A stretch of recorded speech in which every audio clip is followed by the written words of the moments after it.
Capital market regulator SEBI long term derivative contract के लिए margin में कटौती कर सकता है। वीकली कॉन्ट्रैक्ट में बहुत ज़्यादा सट्टेबाजी पर लगाम लगाने के लिए सेबी इस कदम पर विचार कर रहा है। एक्सचेंजों पर डेरिवेटिव मार्केट में जितना ट्रेडिंग होता है, जितना वॉल्यूम जनरेट होता है, उसमें 90% वॉल्यूम दरअसल वीकली कॉन्ट्रैक्ट का होता है। तो सर, कौन से फिर बदलाव किए जाएंगे और किसके लिए होंगे?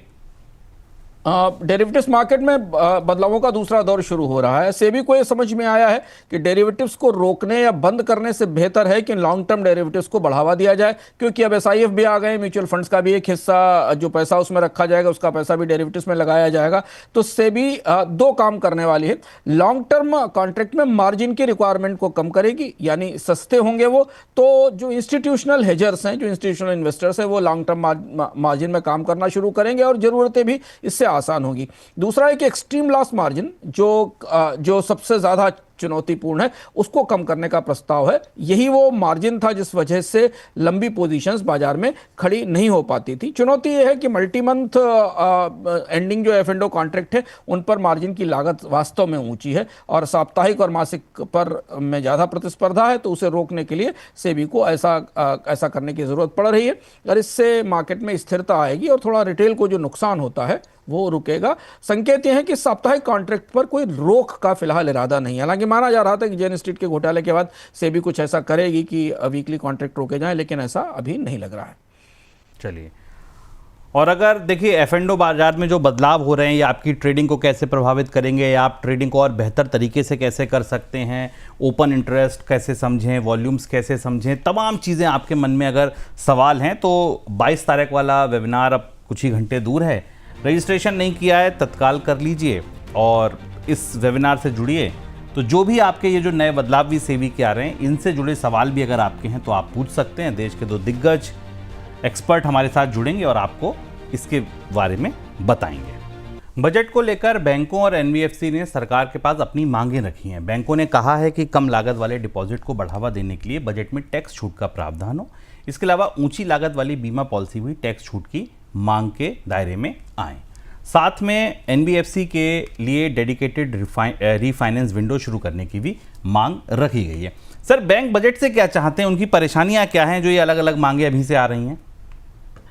ये महत्वपूर्ण बैठक थी और ये बैठक चूंकि बजट से पहले हो रही है और प्री बजट बैठक थी, तो समझना जरूरी है। ये बात हम लगातार चर्चा करते रहे बोनस पॉइंट में कि बैंकों के पास डिपॉजिट्स लगातार टूट रहे हैं। केवल 7% के आसपास की ग्रोथ रेट थी इस साल बैंकों की, जबकि क्रेडिट की डिमांड भी बढ़ रही है और बैंकों के पास पूंजी की कमी पड़ रही है।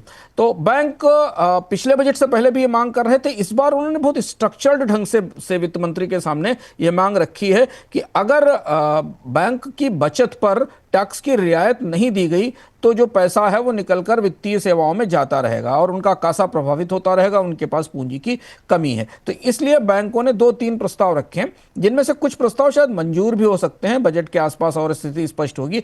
बैंकों का कहना है कि फिक्स डिपॉजिट पर टैक्स कम किया जाए, इसके लिए जो इंटरेस्ट पर टैक्सेशन की थ्रेशोल्ड लिमिट है उसको बढ़ा दिया जाए, जो कि अभी और खासतौर से वरिष्ठ नागरिकों के लिए और ज्यादा बढ़ाया जाए। इसके अलावा यह कहा गया है कि long term capital gains tax के फायदे जो म्यूचुअल फंड और बॉन्ड्स को मिलते हैं वो लॉन्ग टर्म डिपॉजिट्स को भी दिए जाएं। ये नई बड़ी पहल है, इस पर काफी बहस है अंदर सरकार के भीतर, लेकिन उनका मानना है कि जब तक आप लंबे समय की बचत रखने के लिए बैंक में लोगों को प्रेरित नहीं करेंगे और उनको वैसे फायदे नहीं देंगे जो वित्तीय बाजारों के बराबर मिलते हैं, तब तक वो इसमें निवेश नहीं करेंगे, इसमें रखा नहीं जाएगा और एफडी पे टैक्स को घटाया जाए, क्योंकि बचत को रोका जाना है। ऐसा संकेत भी है कि वित्त मंत्रालय शायद इस पर विचार कर सकता है कि वो जो इंटरेस्ट के ऊपर टैक्सेशन का थ्रेशोल्ड है उसमें थोड़ी बढ़ोतरी कर दे।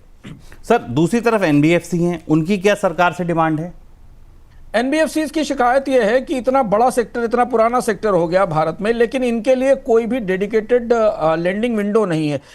जैसे कि नेशनल हाउसिंग बैंक है, हाउसिंग कंपनियों को पैसा देता है, सिडबी है जो कि एसएमईज को पैसा देता है, लेकिन एनबीएफसीज के लिए कोई वित्तीय एजेंसी नहीं है। ये सामान्य बैंकों के साथ ही डील करते हैं और इनको क्रेडिट फ्लो में समस्या आती है। तो ये माना जा रहा है कि लिक्विडिटी बेटर करने के लिए एनबीएफसीज ने भी इस बैठक में मांग रखी कि एक नई फाइनेंशियल एजेंसी का, एक नई वित्तीय संस्था का गठन किया जाए जो पूरी तरह सेपरेटली एनबीएफसीज को फंड करना शुरू करे। यह प्रस्ताव भी थोड़ा दिलचस्प और रोचक है और शायद इसकी जैसे संकेत मिल रहे हैं कि शायद इस तरीके की कोई घोषणा बजट के प्रस्तावों में शामिल की जा सकती है, ऐसा इशारा मिल रहा है।